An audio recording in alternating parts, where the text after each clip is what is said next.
Hi viewers, welcome to kennybuck.com। आज हम करेंगे थ्योरी ऑफ ऑपरेंट कंडीशनिंग यानी सक्रिय अनुबंधन का सिद्धांत। ये सिद्धांत हमें किसने दिया था? ये दिया था हमें BF स्किनर ने। ठीक है, ये हमारा पार्ट 12 है। ये हम थ्योरीज ऑफ लर्निंग यानी अधिगम के सिद्धांत कर रहे हैं। उसमें ये थर्ड सिद्धांत है। ठीक है, तीसरा सिद्धांत है। पहले हमने पेवलोव का किया था, उससे पहले थॉर्नडाइक का किया था, और आज हम BF स्किनर का सिद्धांत करेंगे। तो देखो, पहले एक स्टोरी सुन लेते हैं कि BF स्किनर ने एक्सपेरिमेंट कैसे किया। एक बार वो देख लेते हैं। BF स्किनर ने 2 एक्सपेरिमेंट किए थे। पहला एक्सपेरिमेंट किया था वो चूहों पर किया था। चूहों पर एक्सपेरिमेंट करने के लिए स्किनर ने एक स्पेशल बॉक्स बनाया था, उसे हम स्किनर बॉक्स के नाम से जानते हैं। ठीक है, जैसे थॉर्नडाइक ने बिल्लियों के साथ प्रयोग में एक पजल बॉक्स बनाया था, वैसे ही स्किनर ने एक स्किनर बॉक्स बनाया था। स्किनर बॉक्स को उस पजल बॉक्स का ही रिवाइज्ड एडिशन बोलते हैं। ठीक है, स्किनर के द्वारा जो एक्सपेरिमेंट किया गया उसमें एक कमरा, वो जो स्किनर बॉक्स लिया गया वो बिल्कुल डार्क लिया गया, यानी अंधेरा युक्त लिया गया, और उसमें हमारी साउंड भी नहीं जा सकती थी, यानी वो साउंड प्रूफ भी लिया गया। इस बॉक्स में भूखे चूहे को एक नैरो रास्ते से गुजरकर अपनी जो लक्ष्य है उस तक पहुंचना होता था। ठीक है, तो फिर स्किनर ने क्या किया, प्रयोग जो एक्सपेरिमेंट स्टार्ट करने से पहले चूहे को कुछ दिनों के लिए भूखा रखा गया। उसे भोजन प्राप्त करने के लिए एक्टिव रहने का प्रबंध किया गया। मैनेजमेंट ऐसी की गई थी कि जैसे ही चूहा एक उपयुक्त यानी जिस रास्ते पर उसे जाना है उस रास्ते पर आगे बढ़ता, चूहे का पैर एक लीवर था उस पर पड़ता, खट की आवाज होती और एक बल्ब लाइट आती, यानी एक बल्ब जलता या लाइट आती, और उसे एक बर्तन में कुछ खाना प्राप्त हो जाता। लीवर को दबाने से होने वाली आवाज और जो उसे भोजन प्राप्त हुआ है उससे उसे रीइंफोर्समेंट मिलती, यानी पुनर्बलन मिलता। इस प्रकार चूहे द्वारा जो ऑब्जेक्टिव था उसे पाने के लिए किए जाने वाले हर सही व्यवहार या हर सही रिस्पॉन्स का लीवर दबाने से जो आवाज उत्पन्न होती थी और प्याले में जो खाना आता था या बर्तन में जो खाना आता था उसके द्वारा उसे रीइंफोर्समेंट मिलता चला गया, और ये स्किनर का एक्सपेरिमेंट है, ये सक्सेसफुल होता चला गया। जो चूहा है वो जो राइट रिस्पॉन्स था वो देता, जैसे जैसे उसे रीइंफोर्समेंट मिलता वैसे वैसे ही वो जो राइट रिस्पॉन्स है, सही अनुक्रिया है, वो करने लग जाता और लास्ट में अपने जो लक्ष्य है उस तक पहुंच गया। ठीक है, सेकंड एक्सपेरिमेंट स्किनर ने जो किया वो किया उसने कबूतर पर। ठीक है, पिजन कबूतर पर प्रयोग करने के लिए स्किनर ने एक और जो टूल है वो बनाया, जिसे हम कबूतर पेटिका या पिजन बॉक्स कहते हैं। कबूतरों के साथ किए जाने वाले अपने इस एक्सपेरिमेंट में स्किनर ने यह लक्ष्य, यह ऑब्जेक्टिव रखा कि कबूतर अगर अपने राइट साइड को मुड़ के एक चक्कर पूरा कर लेता है और एक फिक्स पॉइंट पर आके, चक्कर पूरा करने के बाद एक फिक्स पॉइंट पर आके चोंच मारता है, तो ये उसका एक्सपेरिमेंट सफल हो जाएगा।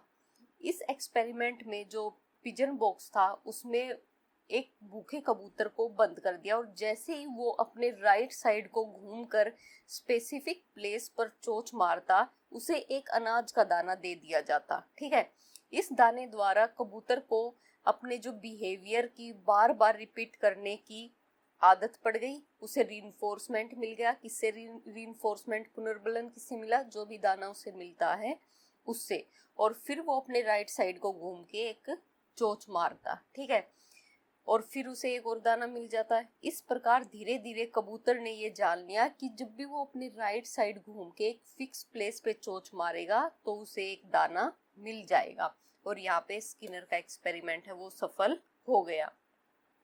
अपने इन दोनों प्रकार के प्रयोगों से स्किनर ने जो लर्निंग की फील्ड में एक नए प्रिंसिपल का जन्म दिया, जिसका नाम था ऑपरेंट कंडीशनिंग या सक्रिय अनुबंधन। ठीक है, ये थी हमारी 2 कहानियां, लेकिन इन कहानियों का हम अपने लर्निंग उसमें कैसे प्रयोग करेंगे, हम बच्चों को पढ़ाने में कैसे प्रयोग करेंगे, इसको देखने से पहले हम एक बार 2 टर्म्स है उनको देख लेते हैं। ठीक है, पहले सक्रिय व्यवहार। यानी सबसे पहले हमें रिस्पोंडेंट बिहेवियर और ऑपरेंट बिहेवियर में डिफरेंस पता होना चाहिए कि क्या होता है, ठीक है।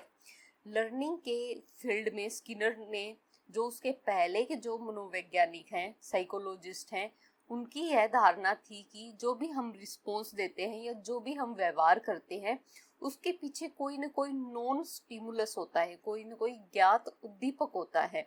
लेकिन स्किनर ने अपने जो एक्सपेरिमेंट है उनके बेस पर यह सिद्ध कर दिया या प्रूव कर दिया कि हमारी बहुत सी ऐसी रिस्पॉन्सेज होती हैं जिनके लिए हमारे पास कोई भी ज्ञात उद्दीपन नहीं होता, कोई भी ज्ञात स्टिमुलस नहीं होता, ठीक है। ऐसे देखो, रिस्पोंडेंट बिहेवियर जो हमें पेवलोव ने दिया था ना, वो था हमारा रिस्पोंडेंट बिहेवियर यानी अनुक्रिया व्यवहार। पेवलोव का जो एक्सपेरिमेंट है उसको हम अनुक्रिया व्यवहार सिद्धांत भी बोलते हैं। ऐसे सभी व्यवहार या रिस्पॉन्सेज जो किसी ज्ञात उद्दीपन या स्टिमुलस के कारण होते हैं उन्हें हम रिस्पोंडेंट बिहेवियर बोलते हैं। यानी इसमें जो रिस्पॉन्स है उसका काम मेन होता है। एग्जाम्पल इसका बाद में दूंगी। जो रिस्पॉन्स है उसका काम मेन होता है, लेकिन जो ऑपरेंट बिहेवियर है जो स्किनर ने दिया था हमें, सक्रिय व्यवहार, ये ऐसा व्यवहार या रिस्पॉन्स होता है जो किसी ज्ञात उद्दीपन यानी नॉन स्टिमुलस के कारण नहीं होते, बल्कि वे सक्रिय व्यवहार के कारण होते हैं। यानी हम जो एक्टिवली बिहेव करते हैं उसके कारण होते हैं, इसलिए इन्हें सक्रिय व्यवहार कहा जाता है। जैसे एक एग्जाम्पल देखते हैं, रिस्पोंडेंट बिहेवियर। रिस्पोंडेंट बिहेवियर क्या था कि हम जो भी रिस्पॉन्स करते हैं उसके पीछे कोई ना कोई स्टिमुलस होता है, कोई ना कोई उद्दीपन होता है। जैसे अगर कोई आपके हाथ में पिन चुभा रहा है तो आपने झट से हाथ पीछे कर लिया, ठीक है। इसमें उद्दीपन क्या था कि पिन चुभी थी आपको, रिस्पॉन्स क्या किया आपने, हाथ पीछे कर लिया। एक गर्म बर्तन है, जैसे ही आपने उससे हाथ लगाया आपने तुरंत हाथ पीछे कर लिया। यहाँ पे उद्दीपन क्या था, गर्म बर्तन था। रिएक्शन रिस्पॉन्स क्या दिया आपने, हाथ पीछे कर लिया, ठीक है। खाना दिखाई देने पर आपके मुंह में से सलाइवा आने लग जाती है यानी लार आने लग जाती है। और जब भी आप सूरज की जो तेज रोशनी है उसमें जाते हो तो आपकी आंखें अपने आप ही बंद हो जाती है, ठीक है। आपकी आंखें बंद क्यों हुई, क्योंकि आप सूरज की रोशनी में गए थे। आपके मुंह में से लार क्यों आई, क्योंकि आपने खाना देखा था। ये सभी एग्जाम्पल क्या थे, ये रिस्पोंडेंट बिहेवियर के एग्जाम्पल थे, अनुक्रिया व्यवहार के एग्जाम्पल थे। यानी पहले आप किसी उद्दीपन को देखते हो, उसके बाद आप कोई रिस्पॉन्स देते हो, ठीक है। आई होप ये क्लियर होगा, क्योंकि पेवलोव की थ्योरी है वो इसी पे बेस्ड थी कि पहले आपको उद्दीपन दिया जाएगा और उसके अकॉर्डिंग ही आप रिस्पॉन्स करोगे। अगर आपको उद्दीपन नहीं दिया जाएगा तो आप अपनी मर्जी से रिस्पॉन्स नहीं कर सकते हो, ठीक है। जबकि जो सक्रिय व्यवहार है, ऑपरेंट बिहेवियर है, उसमें बच्चे द्वारा जो बिहेवियर दिखाया जाता है, जो भी रिस्पॉन्स दिखाया जाता है, वो बिना किसी स्टिमुलस के कारण होता है, बिना किसी उद्दीपन के कारण बच्चा अपने आप पहले रिस्पॉन्स दिखाता है, फिर हम उसको रीइंफोर्समेंट देते हैं, ठीक है। बच्चा पहले कुछ व्यवहार करेगा, अगर वो सही होगा तो हम उसको रीइंफोर्समेंट देंगे, यानी उसको बताएंगे कि हाँ वो सही डायरेक्शन में चल रहा है और उसे ऐसे ही करना है। जैसे ये जो बिहेवियर होते हैं ना, इनके पीछे कोई भी उद्दीपन नहीं होता, हमें नहीं पता हम ये काम क्यों करते हैं, बस ऐसे ही अनजाने में हम ये काम कर देते हैं। जैसे कोई बच्चा है वो खिलौनों से खेल रहा है, कभी एक खिलौने से कभी दूसरे खिलौने से, तो हमें नहीं पता कि वो किस बेस पे बार बार खिलौने बदल रहा है, लेकिन वो तो बदल रहा है। अगर हम एक जगह पे खड़े हों तो हम बिल्कुल स्ट्रेट तो खड़े नहीं हो सकते, हम चहलकदमी करेंगे, उछल कूद करेंगे, हाथ पैर हिलाएंगे। हम ऐसा क्यों कर रहे हैं, हमें नहीं पता क्यों कर रहे हैं, उसके पीछे कोई भी ज्ञात उद्दीपन नहीं है, लेकिन हम फिर भी कर रहे हैं। बिना किसी उद्दीपन के हम रिस्पॉन्स दे रहे हैं, उद्दीपन की एब्सेंस में, स्टिमुलस की एब्सेंस में हम रिस्पॉन्स दे रहे हैं, हम व्यवहार कर रहे हैं। ये होता है हमारा सक्रिय व्यवहार, ठीक है। आई होप दोनों का डिफरेंस आपको क्लियर होगा। ये हमें दिया था पेवलोव ने, ये हमें दिया है स्किनर ने कि हम रिस्पॉन्स करते हैं और उसके बाद हम रीइंफोर्समेंट यानी पुनर्बलन लेते हैं। इससे वो बिहेवियर है हमारे व्यवहार में आ जाता है और इसमें उद्दीपन नहीं होता है, यानी स्टिमुलस नहीं होता है। इस तरह से जो रिस्पॉन्स बिहेवियर में उत्तरदायी कारण है वो है स्टिमुलस, उसकी भूमिका रहती है। जबकि ये जो सक्रिय व्यवहार है इसमें सिर्फ रिस्पॉन्स की भूमिका रहती है, ठीक है। इसमें उद्दीपन की भूमिका रहती है, इसमें रिस्पॉन्स की भूमिका रहती है। इसमें जो हम बिहेव करते हैं उसकी चाबी, उसकी मेन की उद्दीपन के हाथ में न होकर जो भी हम रिस्पॉन्स करते हैं उसके हाथ में होती है। जैसे कबूतर ने रिस्पॉन्स किया, उसने राइट टर्न लिया, ठीक है, बिना किसी उद्दीपन के, तो उसे एक दाना मिला। यानी यहाँ पे कोई भी उद्दीपन नहीं है, फिर भी अनुक्रिया कर रहे हैं हम। इस तरह जो सक्रिय व्यवहार है, जो ऑपरेंट बिहेवियर है, वो उद्दीपन पर आधारित नहीं होता बल्कि रिस्पॉन्स पर आधारित होता है। यहाँ व्यक्ति को पहले कुछ ना कुछ काम करना होता है, ठीक है, उसके बाद ही उसे रिजल्ट के रूप में कुछ ना कुछ रिवार्ड मिलता है जो उसके व्यवहार को रीइंफोर्स करता है। अब आगे आते हैं, आगे क्या है, ऑपरेंट कंडीशनिंग एंड रीइंफोर्समेंट। यानी ऑपरेंट कंडीशनिंग और पुनर्बलन क्या होता है और इनका प्रयोग हमें शिक्षा में कैसे करना चाहिए। ठीक है, जो रीइंफोर्समेंट होता है वो हमारा ऑपरेंट बिहेवियर को बल प्रदान करता है, जिससे हम जो भी डिजायरेबल बिहेवियर है उसके रूप में अपना काम करते हैं। ठीक है, यानी अगर हम कोई काम कर रहे हैं वो सही डायरेक्शन में जा रहा है और अगर हमें रीइंफोर्समेंट मिल जाए ना तो हम उस काम को करने के लिए मोटिवेटेड रहते हैं। ठीक है, हम बार बार उसी काम को करना चाहते हैं। क्यों? क्योंकि उसे करने से हमें पुनर्बलन मिल रहा है, हमें रिवार्ड मिल रहा है। कोई भी प्राणी अगर कोई भी अनुक्रिया, रिस्पॉन्स या कोई भी बिहेवियर को करता है तो हम उसे दो प्रकार से, दो टाइप से रीइंफोर्स कर सकते हैं। ठीक है, या तो उसे कुछ देकर जिसे प्राप्त करके वो खुश हो, या फिर कुछ उसके पास से हटाकर जिसके हटाए जाने से वो खुश हो। ठीक है, या तो हम उसे कुछ ऐसा देंगे, कुछ रिवार्ड देंगे जिसे मिलने से वो खुश हो जाएगा, या फिर उसके पास से कुछ ऐसी चीज हटा देंगे जिसके हटने से भी वो खुश हो जाएगा। ठीक है, तो इन दोनों से हमारे पास आती है कॉन्सेप्ट ऑफ पॉजिटिव रीइंफोर्समेंट और नेगेटिव रीइंफोर्समेंट। ठीक है, धनात्मक पुनर्बलन और नकारात्मक पुनर्बलन। ठीक है, धनात्मक पुनर्बलन यानी पॉजिटिव रीइंफोर्समेंट में क्या होता है, इसमें जो रीइंफोर्समेंट होता है, पुनर्बलन होता है, उसको धनात्मक पुनर्बलन कहते हैं, क्योंकि इसमें हम बच्चे को कुछ चीज रिवार्ड के रूप में देते हैं। जैसे बच्चे को फूड दे दिया, वाटर दे दिया, उसे कोई भी मनी की फॉर्म में कुछ गिफ्ट दे दिया, उसकी हमने तारीफ कर दी, उसकी समाज में है वो इज्जत बढ़ गई, इस प्रकार की चीजें, यानी जो भी लेना उसे अच्छा लगे, धनात्मक पुनर्बलन, जिसे प्राप्त करने से वो खुश हो जाए, यानी रिवार्ड देते हैं। इसमें हमें पॉजिटिव रीइंफोर्समेंट में हम रिवार्ड देते हैं। नेगेटिव रीइंफोर्समेंट क्या होता है, इसमें ये नहीं होता कि हम बच्चे को दंड देते हैं, नहीं, बच्चे को दंड तो देना ही नहीं चाहिए। कई बच्चे ये सोचते हैं कि नेगेटिव रीइंफोर्समेंट का मतलब है कि बच्चे को पनिशमेंट दो, नहीं, नेगेटिव रीइंफोर्समेंट का मतलब ये होता है कि हम बच्चे को कुछ ऐसी चीज बच्चे के पास से हटा लें, उसको माइनस कर दे, जिससे बच्चा है वो खुश हो जाए। जैसे अगर बच्चा कोई डरावनी आवाज से डर रहा है तो हम उस आवाज को बच्चे के पास से हटा लेते हैं।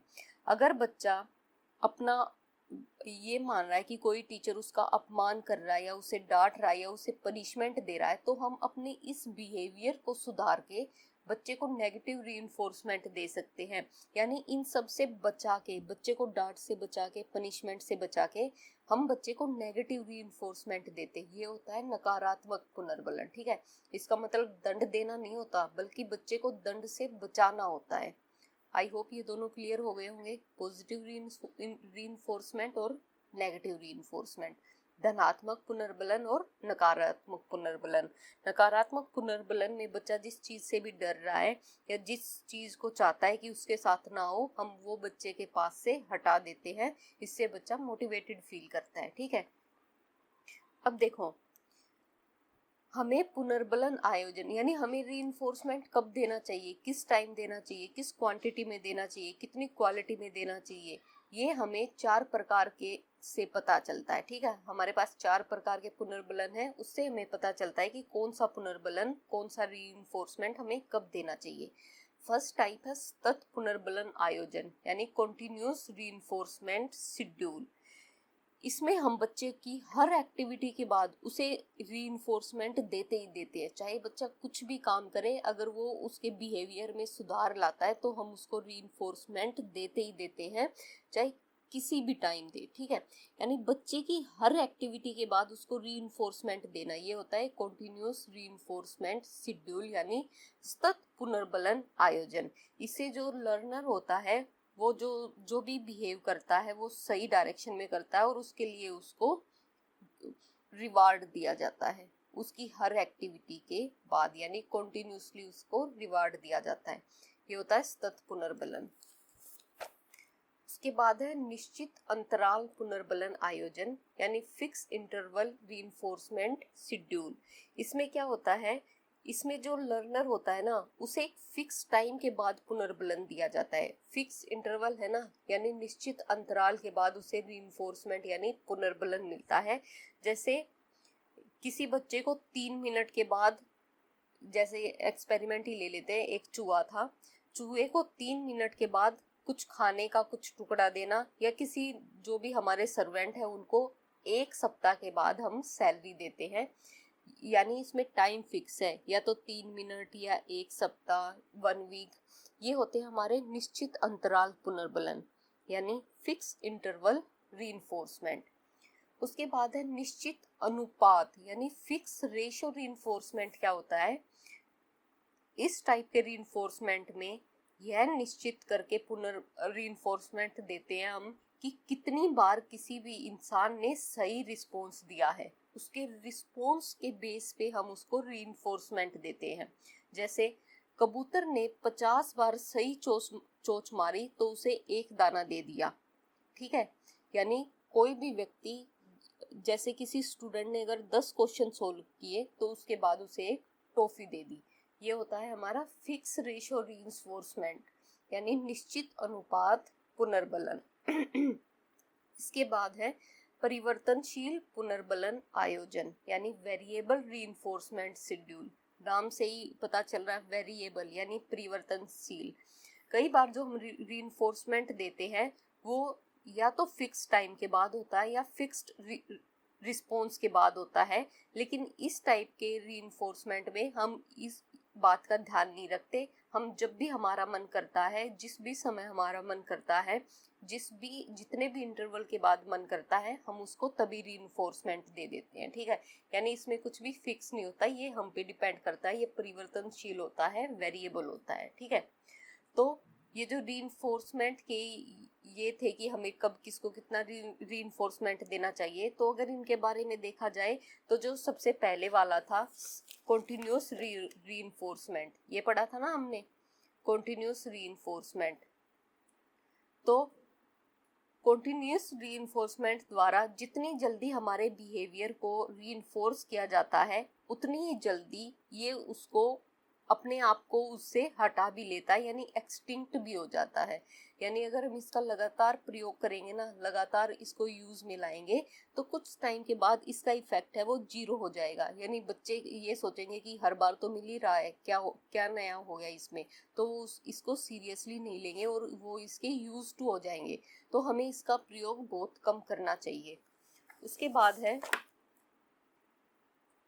सीखे हुए जो भी वांछित व्यवहार, डिजायरेबल बिहेवियर है, वो कम से कम भूलने या फिर उसके विलुप्त होने की जो प्रोबेबिलिटी है उसको कम करने की दिशा में बच्चों को जो रीइंफोर्समेंट देना चाहिए वो है वेरिएबल रीइंफोर्समेंट। ये सबसे बेस्ट फॉर्म है रीइंफोर्समेंट की। अगर कभी भी आपको रीइंफोर्समेंट देना पड़े तो आपको वेरिएबल रीइंफोर्समेंट देना चाहिए बच्चों को। इस तरह का ये जो रीइंफोर्समेंट है, इसके अगर हम रीइंफोर्समेंट की स्टार्टिंग करना चाहते हैं तो स्टार्टिंग तो हमें जो फिक्स वाला था ना, 100% पुनर्बलन था जो फर्स्ट वाला था, उससे करनी चाहिए। उसके बाद हमें फिक्स इंटरवल पर आना चाहिए, फिक्स इंटरवल के बाद हमें फिक्स रेशो पर आना चाहिए, और फिक्स रेशो के बाद हमें जिसका फ्रीक्वेंटली यूज करना चाहिए वो है वेरिएबल रीइंफोर्समेंट। यानी ये सबसे बेस्ट रीइंफोर्समेंट है।